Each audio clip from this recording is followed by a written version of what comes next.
Olá, pessoal, tudo bem? Eu sou Viviane, faço parte do Grupo Espírita Esperança, o GESP de Camaragibe, Pernambuco. Que bom que você chegou até aqui. Você está no videocast Escutando os Sentimentos. Este programa é produzido pelo GESP de Camaragibe, de Pernambuco, e a gente está estudando no momento o livro Prazer de Viver, que é esse livro aqui. Estamos no capítulo 8, e esse capítulo ele vem falar sobre religião e religiosidade. Aqui conosco, eu gostaria de convidar as minhas queridas Denairan e Juliana. Estou feliz com Olá, vocês gente. hoje. Tudo bem, gente? Opa, tudo bem? Tudo Feliz bom? de Bom novo. dia. Pois é. Bom, você que está aqui, eu gostaria de fazer logo um pedido. Pedir para que você possa estar seguindo o GESP nas redes sociais, no Instagram. Aqui no YouTube você pode ativar as notificações para ficar por dentro de todos os programas que a gente disponibiliza para você. Este programa vai ao ar, um novo episódio todos os sábados a partir das 7 da manhã. Mas se você não puder assistir nesse horário, ele fica gravado. A gente tem uma playlist aqui no YouTube, onde você pode ver todos os livros que já estudamos e este que estamos estudando no momento, que é o prazer de viver. E se você gostar, ao final, eu gostaria de lhe pedir que deixe seu like e faça um comentário, compartilhe com os amigos. Isso é muito importante, porque o YouTube, ele alcança mais gente quando a gente tem mais like, né? Então, é uma questão de algoritmo e a gente só pede que deixe o like porque a gente pode trazer ou levar esse conteúdo para mais pessoas, tá bom? Bom, meninas, estamos no capítulo 8. Esse capítulo ele vai falar de projetos de religiosidade na promoção humana. Deixa eu colocar aqui para todo mundo poder ler. E a Hermance, né? Eu gostaria de pedir licença para ler a abertura aqui do capítulo que fala assim: o objetivo da religião é conduzir a Deus o homem. Ora, este não chega a Deus senão quando se torna perfeito. Logo, toda religião que não torna melhor o homem não alcança seu objetivo. É uma passagem do Evangelho segundo o Espiritismo, no capítulo 8, item 10. Ela já começa falando isso. E eu gostaria de perguntar para você, Juliana, na sua opinião, qual é o objetivo real da religião? Vivi, ela, né, dentro do que a gente vem estudando, aprendendo, ela vem para nos ajudar a nos transformarmos, né? Nos tornarmos melhores em atitudes, em ideias, em sentimentos. O objetivo é essa transformação. É o objetivo que Jesus veio há 2000 anos, né, mais que isso, nos ensinar. Mudar nossas... Principalmente, eu penso que é atitudes e sentimentos. Né? Ideias, lógico, está incluso, mas atitudes e sentimentos, porque é na atitude que a gente pratica o que a gente está aprendendo, né? O que a gente vem aprendendo com Jesus. Tena, você acredita que a religiosidade e a religião são a mesma coisa?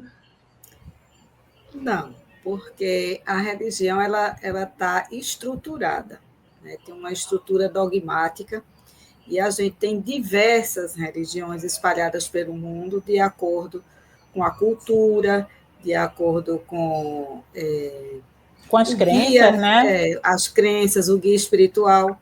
Nós temos no Ocidente o Cristo, né, Jesus. Depois a gente tem o hinduísmo, a gente tem as religiões da Ásia, e cada um tem aquela linha de entendimento que, de certa forma, convergem para os ensinamentos de Jesus, que ele, né, na sua magnânima, né, superioridade, o Pai e o Filho juntos, por assim dizer, sintetizou nos 10 mandamentos. Então, as outras pessoas que antecederam ao Cristo e que formalizaram algumas religiões, elas também foram inspiradas, são pessoas de espíritos evoluídos, mas não tão quanto Cristo, e estruturaram religiões. Afora as neopentecostais, as outras igrejas carismáticas que vão se aperfeiçoando ao longo do tempo, vão fazendo novas leituras e formando seus dogmas. E a religiosidade é aquele sentimento, é aquela busca do ser humano com o seu Criador, com Deus. Né? Então, assim, ela se distingue isso. Muitas vezes uma pessoa tem um nível muito alto de religiosidade, mas não tem uma religião, por assim dizer, definida, fruto de decepções, de má interpretações, e às vezes para de não se identificar, não é, Dena? Se identificar com essas, cada um que é com o seu dogmatismo, preferem não ter, né? Mas não são ateias, né? Não são ateus. São pessoas que simplesmente não aderem a uma religião, mas têm religiosidade, sim. Creem em Deus. Pela prática, não é isso? Exatamente. A prática além do que prega a religião, né, aqueles dogmas, muita gente se diz até ateu, né, se diz até sem religião, mas que a prática é tão grande no bem, no amor, na caridade, que é muito mais religioso, né, do que aquele que se diz fazer parte de uma determinada congregação ou igreja, não é isso? Sim. Infelizmente, né, acho que Ju pode complementar também, ao longo dos séculos e séculos, os ensinamentos de Jesus, que não disse nenhum tipo de religião, ele não criou religião, ele trouxe modo de vida, comportamento, mas sabia ele que isso iria ocorrer, quando ele falou que eu não vim trazer a paz, mas trazer a espada, pelas divisões e situações que iriam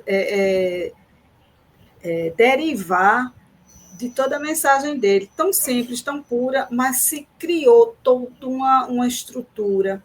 E, assim, adaptaram, né? Por exemplo, os romanos tinham seus deuses politeístas, e aí veio a Igreja Católica com os ensinamentos do Cristo, mas aí começou a ter um monte de santo, né? Paralelo ao que existia com o politeísmo, né? Que tinha o Deus da fertilidade, o Deus da natureza, o Deus disso, o Deus daquilo, e aí a Igreja Católica hoje tem um monte de santo, né? Porque são espíritos evoluídos, em alguns deles são, mas também adoram, né? Tem a adoração. Aí vem os neopentecostais, né? Vem a parte evangélica que não concorda com tudo isso, mas aí cria uma divisão. Ou seja, cada uma vai, até mesmo dentro do espiritismo, a gente vê linhas divergentes em alguns aspectos, querendo discutir o corpo do Cristo. Coisas que, sabe? Então, é da natureza humana essa divergência, essas coisas. Agora, o que me deixa, assim, um pouco não, muito entristecida, são as negociatas por trás da mensagem do Cristo. Muitas coisas na área da política, vai se envolvendo com essa questão e que termina a gente fugindo completamente da mensagem. E é por isso que a gente tem do propósito. E é por isso que a gente tem essa sociedade difícil que a gente tem, porque a religião é só um pano de fundo, né? Então, como teve as guerras santas, as pessoas mantinham aquele sentimento de selvageria, porque era da índole ainda da época, mas hasteava a bandeira em nome de Deus. De Deus, né? E a irmã, ela traz aí no capítulo uma religião universal do afeto, né? O que seria isso, Ju? Sim. A gente propagar, né, Vivi, o amor. Ela fala muito da palavra amor, que a gente não deve esquecê-la. Agir e propagar esse amor, né, tendo ações, atitudes para humanizar as pessoas. Ela fala muito sobre essa questão da gente agir, né, e entender os nossos sentimentos, aprender com eles e pôr em prática, né? Que a religião, no caso a religiosidade, né, vem para nos ensinar isso, nos mostrar o que realmente é importante, porque não são os dogmas que são importantes, né? O importante é como a gente faz, né? Como a gente age, é o amor. Isso aí me fez lembrar o que eu tinha comentado antes sobre Madre Teresa do Calcutá, né? Foi. Quando ela estava socorrendo uma pessoa na rua na Índia, e aquela pessoa ficou assim tão agradecida, né, por aquele afeto que está sendo despendido a ela. Eu acredito até que era aquelas pessoas que ficam à margem da sociedade, né, que as pessoas não podem nem tocar. Eu esqueci o nome. Tu tem hanseníase? Talet. É um nomezinho que dá, que eles as pessoas não podem tocar neles, enfim. E ela estava lá atendendo e socorrendo ele. Aí ele perguntou: qual é a sua religião? Aí ela disse: a minha religião é o amor. E o meu Deus é você. Porque a gente ainda, na nossa condição humana, a gente não tem um entendimento pleno de Deus, né, nosso Criador. A gente tem, através das palavras de Jesus, para que a gente desenvolva na gente o sentimento de paternidade, de amor a esse Criador, e não temor, que é o que ainda hoje as pessoas insistem em ver a Deus, a temer a Deus, e não a amar. Então, ela disse que vê no outro semelhante o Deus, a pessoa que ela pode, naquele instante, homenagear com as suas atitudes de fraternidade. Então, ela falou isso, e assim, eu sempre acho isso assim espetacular. Muito bonito. Porque sem amor, você pode falar um monte de coisa, dizer palavras bonitas, mas que são vazias, né? Termina não tendo o efeito verdadeiro, porque não vem do fundo de sua alma. Então, não passa a verdade nisso, né? E o amor, né, é um sentimento genuíno da gente quando age no bem, né? Quando não está em busca de aparecer, por assim dizer. Nesse capítulo também ela vem trazer um pouquinho do conceito de fé, né? Do que seria a fé e como a gente deve fortalecê-la. Dá para vocês falarem um pouquinho do conteúdo que ela traz aí sobre a fé, o que seria essa fé que ela quer que a gente fortaleça a cada momento? Dena? Ela faz umas pinceladas. Eu acho que nos próximos capítulos ela pode esmiuçar mais, né? A gente sabe que a fé você não compra, você não encontra em farmácia nem em supermercado, e nem também lhe impõe. A fé é algo construído. Você, até no Evangelho, tem falando sobre a fé, que tem a fé em si mesmo e a fé em Deus. Temos a fé cega e a fé raciocinada. Então, a fé não é algo que a gente possa dizer que é para ser conseguido coisas de forma sobrenatural, né? Então, muitas vezes as pessoas dizem: eu tenho fé em Deus que aquela pessoa que eu amo não vai morrer. E a pessoa vai morrer, porque ela está com uma doença que não tem cura. E aí você vai perder a sua fé no Criador, porque o seu desejo não foi realizado. Então, a fé é algo que transcende os nossos desejos. Ela é uma confiança que a gente tem em nós e em Deus. E aí, como é que eu entendo essa minha fé em Deus? Você observar a natureza, por exemplo, em todos os seus aspectos de equilíbrio. E no caso específico de uma igreja católica, ou do espiritismo, ou de qualquer uma outra, quando você fervorosamente solicita a ajuda, e aquilo ali é bom e benéfico para quem está pedindo e para quem vai ser atendido, e acontece. Como foge muitas vezes do entendimento material, né? Muitos médicos dizem: só ele sair pode dizer que foi a sua fé que lhe curou, porque os prognósticos eram completamente diferentes. Só que a gente sabe, né, no caso do espiritismo, a gente sabe de como a nossa matéria ela pode ser trabalhada no campo do perispírito, e algumas situações Energético. elas se modificam.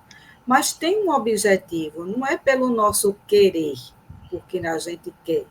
Tem um objetivo, tem um ensinamento, tem um Sim, propósito, não é um querer simplesmente. Então, essa fé ela é conquistada naturalmente. Ninguém vai impor nada, ninguém consegue comprar nada.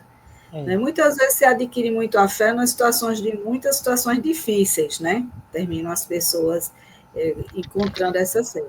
Mas é importante que a gente entenda essa fé raciocinada e a fé cega. A fé cega leva o fanatismo, né? Sim, Leva à estagnação. Inclusive, nesse livro, Ju, se tu puderes também aí complementar, ela vem falando que é importante haver o consolo, sim. mas mais importante do que o consolo é Do, ensinar as pessoas a aprenderem a ser felizes, a conquistar dentro da gente o entendimento, construir esse entendimento para que a gente tenha atitudes e comportamentos e sentimentos de saúde física e mental, para que a gente possa ter o nome, o título do livro, O Prazer de Viver. Prazer de viver, né? Que é exatamente o que ela vem exatamente. trazendo nesse capítulo. Ela Prazer vem de Viver. falando já do prazer. Eu queria ler aqui que ela fala assim: inspiração Claro. divina, a fé desperta todos os instintos nobres que encaminham o homem para o bem. Não é? Ela está trazendo aí a fé como aquele que desperta todos os instintos nobres do homem, não é? Muito interessante. É. E Vou é nesse viver. momento que ela Ah, vai vai, falar do continua. prazer de viver, né? Que seria esse Sim. prazer? O que é que a gente faz aí, né, para Antes, resgatar? antes de falar um pouquinho desse prazer de viver, ela também fala que o tema fé deve constituir o centro desse curso de auto-amor, né? Que ela fala da necessidade de educação da alma, né? Que os Sim, centros espíritas têm esse propósito, educar a alma. sim. E E aí ela coloca como um propósito de todas as casas espíritas deveria sim, ser esse propósito educador, não é? sim, Mas assim, se a gente puder falar para não espíritas, eu acredito que toda religião deveria ter esse tem propósito, esse objetivo. esse Todo mundo. objetivo, não é? É, Inclusive, como ela coloca aqui, respeitando a subjetividade de cada sim, um, não é? porque Esse papel cada um é educador, único. cada um é único, né? É. Aí ela diz aqui sobre o tema fé deve constituir o centro desse curso de auto-amor e despertamento da sensibilidade. Isso. Exatamente. É importantíssimo isso. Sim, E diga, também, Dena. e também tem uma passagem aqui do livro que ela disse o seguinte, que na atualidade, né, os núcleos doutrinários, e aí a gente faz essa extensão para as igrejas de um modo geral, não apenas ficar circunscrito ao centro espírita. Tem como tarefa urgente e indeclinável de auxiliar o homem na matriz de todas as doenças. E, Uhum. poxa, como é que a gente, que doença é essa? Aí ela diz aqui, a doença do sentido. Aí, doença do sentido, visão, olfato, Não. mas é o sentido da vida. Sim, Uhum. Então, auxiliar as pessoas a compreenderem a sua existência, para que elas tenham a motivação, como ela diz aqui, porque tem muita gente que tem a incapacidade de dar um significado útil e prazeroso à sua vida. E muitas vezes acha que a sua vida só tem valor se ela estiver agregada a uma outra, a qual você se dedica quase que em sua totalidade. E de uma hora para outra, quando essa pessoa, filho, marido, pai, mãe, irmão, a qual você tem aquela dedicação exclusiva, ela não está mais ao seu lado, seja por um desencarne, seja porque criou asas e voou, e aí o seu sentido de vida se perde. Ou então, o meu sentido de vida é só o trabalho. Né? Eu sou uma pessoa, work, né? Que chama work, Workaholic. esse nomezinho aí, e de repente se aposenta ou fica adoece de alguma forma, né? E não pode mais estar no seu trabalho. essa pessoa fica sem um sentido de vida, porque ela acha que só é interessante quando está com aquela utilidade. Ela não vê como ela é importante dentro do círculo social. Qual o propósito de sua existência? Então, assim, é importante. E muitos da gente não sabe disso. A gente, é como acho que a gente já estudou antes, leva um tempão, às vezes até mais da metade da existência, sem compreender isso, né? Então, eu achei muito bom essa leitura desse capítulo, por fazer esse entendimento de que o consolo é bom, mas ensinar a pessoa, né, a ter esse encontro consigo mesma em busca da felicidade é diferente, é diferenciado. E ela define assim, ela coloca assim, o prazer de viver... Oi? Temos um problema aí de comunicação? Acho que travou. Mas voltou. É problemas de tecnologia. Ela coloca aqui, ó, o prazer de viver... Deu uma travada e voltou.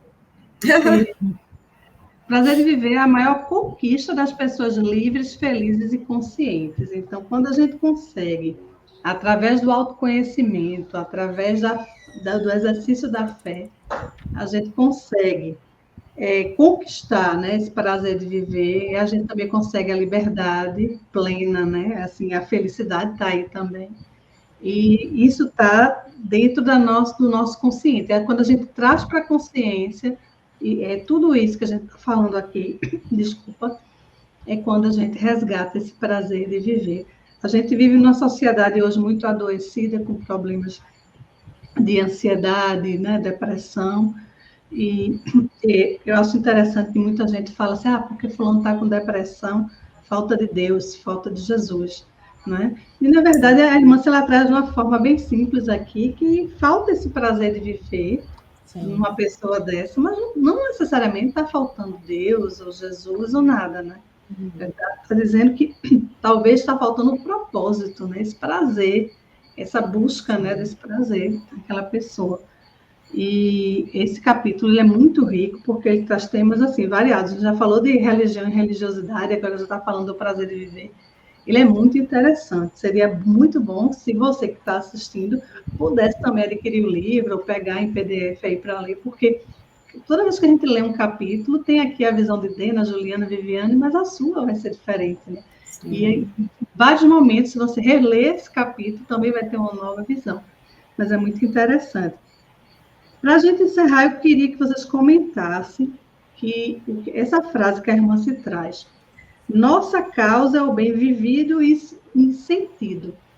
Ela traz essa frase lá no finalzinho do capítulo, antes de terminar, falando dessa causa, né?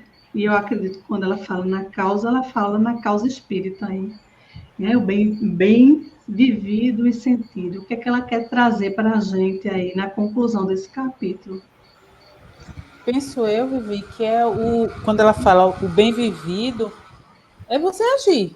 São as ações do dia a dia, são as ações no trabalho, na família, na vida em geral. E o que você sente diante dessas ações. E o que você faz com o que você sente. Porque nem sempre o que a gente sente é bom, é saudável, é alegre. Às vezes causador o que a gente sente. E voltando, né, um pouquinho, é o que ela fala de educação da alma. Educação da alma é isso também. Né? Aprender o que nossos sentimentos falam sobre nós, o que precisa ser modificado, precisa ser transformado, e como fazer isso. Então, é uma caminhada. Né? São passos a serem dados para você fazer isso, viver e sentir, né? Ter essa bem vivido e sentido. Dena? É exatamente isso que Ju falou. Você tem uma causa, você tem um propósito e viver bem. Não fazer algo só para dizer assim para uma sociedade, para um determinado público, né, que você é feliz e está fazendo aquilo, que tem atitudes humanitárias, e no fundo, você não trabalhou isso dentro de você. Né? Tanto que em livros anteriores a gente encontra muitas histórias falando sobre pessoas que desencarnaram, né?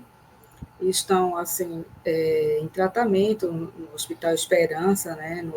Não é o daqui de Recife, É o espiritual. o espiritual, porque muitas ações elas não eram compatíveis com os sentimentos, com o que está na sua alma. Faziam, às vezes, as coisas de forma automática, e estava fugindo, muitas vezes, de algumas situações que ela própria não conseguia resolver. Então, a gente tem que ter sentido de ver que a gente está na vida, a gente tem realmente missões a cumprir, né? Seja elas pequenas, médias ou grandes, mas a gente tem um propósito de vida.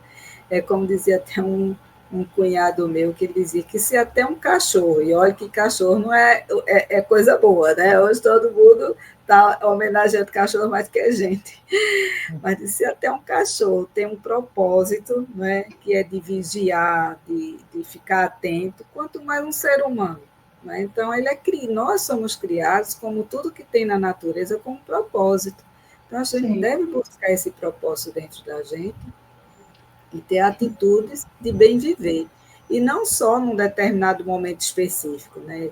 De ir a um templo. Também nem só por uma obrigação, né, Dena? Quando eu li esse capítulo aqui, lá atrás, há um tempo atrás, na época eu desenvolvi um trabalho social numa ONG, e eu via muito isso, assim, se me tocou tanto quando ela fala, né, sobre isso, porque não é fazer só por fazer, não é fazer para dizer não porque eu sou voluntário, eu ajudo o outro, eu faço esse trabalho de acolhimento, mas é o sentido daquilo para você, o que você, aquilo, o sentir fazer aquilo. O que aquilo transformava em mim. né? Pois é, e quando eu olhava para algumas pessoas que faziam parte ali do movimento, inclusive eu me lembro bem que eu cheguei para a diretora lá da ONG e disse assim, olha, eu gostaria de trazer um capítulo, eu xeroquei esse capítulo, eu escaneei, e imprimi, eu queria trazer esse capítulo numa dinâmica para que as pessoas que estão aqui dentro desse movimento entendessem o que é que elas estão fazendo aqui. Porque existia uma guerra interna lá, uma briga para dizer quem faz mais, sabe? Mas não era o fazer que dava prazer. As pessoas às vezes faziam aquilo por obrigação ou por uma vaidade. E eu sentia isso em algumas pessoas. Eu disse, poxa, esse capítulo seria tão bom que a gente trabalhasse, conversasse sobre ele, debatesse, para que as pessoas também entendessem que não adianta eu fazer só por fazer. É fazer só porque na minha religião prega isso, que eu tenho que fazer. Não é? Não é fazer porque eu quero fazer, porque eu sinto prazer em fazer aquilo. Eu me sentia tão feliz quando eu olhava o brilho nos olhos da pessoa que eu estava ali ajudando. Às vezes eu chorava, porque assim, eu sentia a dor do outro ali. Eu tenho certeza que eles me ajudavam mais do que eu ajudava eles, né? Porque isso transforma. O que essas ações transformaram você, né? Como essas ações transformaram você? A mim, a empatia que eu tinha ali. Às vezes eu queria fazer mais, né? A gente não podia. Então eu às vezes dava ideias, né? Mas a gente não tinha dinheiro. A ONG vivia de doações, né? Aquela coisa toda. Então assim, a gente ganha um sentido, né? Aí naquela época esse prazer de viver ali, ele era assim muito aflorado. Mas eu sentia falta de a gente conversar e trazer esse tema. É bom que a gente está falando isso aqui agora, porque as pessoas que estão nos assistindo podem, né, refletir um pouco, né, até que ponto essa tua caridade é genuína, é uma caridade que vem de dentro e é sentida, não é? Até que ponto você se entra nesses movimentos, tem gente que entra em 1000 ações ao mesmo tempo, não tem tempo para nada na vida, só para isso, mas no fundo, ainda não sentiu, ainda está sem o sentido. Exatamente. Pois é, em tudo na vida a gente tem que dar o nosso coração, né? Colocar sentido naquilo que a gente faz, porque senão vira uma coisa automática, é um automatismo. Precisa ser transformador, né, Dena? Para a gente e para aquele contexto, né, de pessoas, de ações. Inclusive, até no nosso trabalho, a gente pensa que as ações boas só ocorre em determinado ciclo, principalmente no ciclo religioso. Não. Gente, é todo dia, em todo lugar. né? Todo dia, em todo lugar, em situações assim, as mais genuínas, né? Coisas simples que você diz assim, que se não tivesse acontecido aquilo, o meu dia tinha se perdido. Uma determinada situação não teria sido resolvida, que teria um efeito cascata. Então, você, Sim. como profissional, não ficar empurrando com a barriga, deixando para lá situações que podem prejudicar uma pessoa. Então, a Sim. gente deve ser um facilitador, e não criar dificuldade para vender oportunidade, né? Até na questão da fofoca, da maledicência dentro das relações de trabalho, porque quando eu não compartilho aquela fofoca que surgiu, eu já estou fazendo uma caridade imensa, porque às vezes uma fofoca, uma mentira que a gente compartilha prejudica tanta gente envolvida naquela situação, né? Às vezes perde o emprego por causa de uma fofoca, né, maledicente. Então a gente precisa estar atento às nossas atitudes também, né? Praticar a nossa religião, ela precisa ser além dos nossos templos, né? Ela precisa ser além da nossa casa, ela tem que ser toda hora, tem que estar na 24 horas. vida diária. E esse comportamento que a gente está discutindo agora, ele é a representação da religiosidade, que é a nossa ligação com Deus. Cristo mesmo disse, quando você faz a uma determinada pessoa que está necessitada, é a ele que você faz. Né? É verdade. Ele mesmo dizia que o templo está dentro da gente. Uhum. Os templos de pedras, eles agregam pessoas com os mesmos sentimentos, valores e tudo mais para uma determinada ação. E comunhão, e confraternizar, compartilhar. Mas, primeiramente, tem que estar aqui dentro da gente. É tanto que o Cristo ele nunca pregou, nunca criou igrejinha, templozinho. Ele pregava no mar, no campo, na casa dos amigos. Ou seja, ele está sempre mostrando para a gente que é no dia a dia. Sim. Eu descobri muito, fez muito sentido para mim na pandemia, quando a gente não podia estar no GESP, não podia estar, né, nos lugares. E eu fui praticando dentro do meu lar, dentro do meu quarto, né, dentro da minha casa, aquilo tudo dentro de você. De mim. Então, é dentro de mim. Então, assim, eu descobri que eu não precisava de uma casinha cheia de gente, né? Eu precisava só estar dentro de mim aquilo. E foi maravilhoso com essa descoberta, assim, porque eu aprendi até aquela história de me defender energeticamente, porque, né, a gente fica dependente de ir tomar um passe, né, de não sei o quê. Eu comecei a trabalhar tudo que a gente aprendeu dentro de mim, dentro da minha casa, né? E assim, não é que eu não preciso da casa espírita, eu preciso, às vezes eu quero ir por prazer, mas dizer que eu não vou exercer a minha religiosidade porque eu não estou dentro, não, eu posso exercer em qualquer lugar. Sim, exatamente, é isso mesmo. Bom, gente, esse tema, assim, a gente conversaria aqui vários programas, né? Ele dá margem a um monte de coisa, é um novelo, né? A gente vai desenvolvendo quando vê. Exatamente. Então, assim, como a gente. Mas aí fica a curiosidade para o pessoal ler. Para quem refletir, né? E assim, como a gente já estourou aqui, eu queria agradecer a Juliana e a Adena. E também queria dizer a você que está assistindo aí, que se você quiser saber da programação do GESP, das nossas palestras, como funciona a casa, eu vou deixar aqui o número, né? A gente tem um telefonezinho, que é o 99538-3498. Você pode agendar a sua consulta, seu diagnóstico espiritual. A gente funciona aos domingos, mas tem toda uma programação também que a casa está sempre divulgando no Instagram, no GESP 2008, né? Se você não segue, vai lá seguir, que você vai ficar por dentro. E aqui, todo sábado, 7 da noite, tem programa, 7 da manhã, tem um programa novo à sua disposição. Denise, obrigada pela participação. Obrigada a você, Vivi. Obrigada, Dena. Sábado, se Deus quiser. Agradeço, meninas, a companhia. Um bom dia aí para todo mundo. Isso mesmo, igualmente. E não esquecer dos likes. Isso. Tchau, tchau, gente. Tchau. Tchau.